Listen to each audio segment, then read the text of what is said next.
katika darasa kama hili tunaweza kusema tukasema lan tajidu rihlatan as'ada minha. Huwezi kupata safari ambayo kwamba ni mzuri kuliko hii ya kufungamana na Qur'an,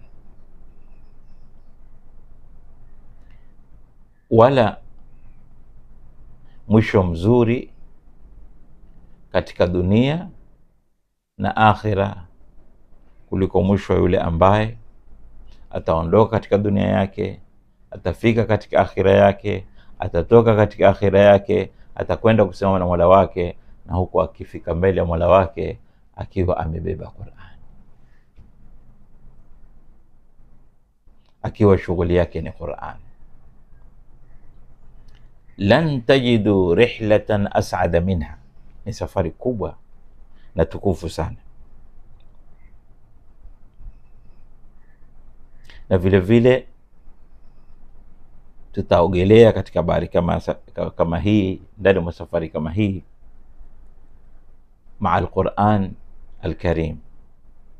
pamoja na Qur'an tukufu, kuonesha jawaizi zake,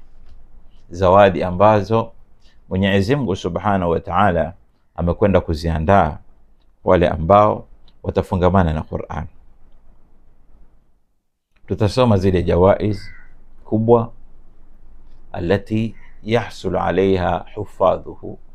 ambao watakwenda kuzipata wale wenye kuhifadhi hiyo Qur'an, kufungamana na Qur'an, ili mpaka nafsi yangu kwanza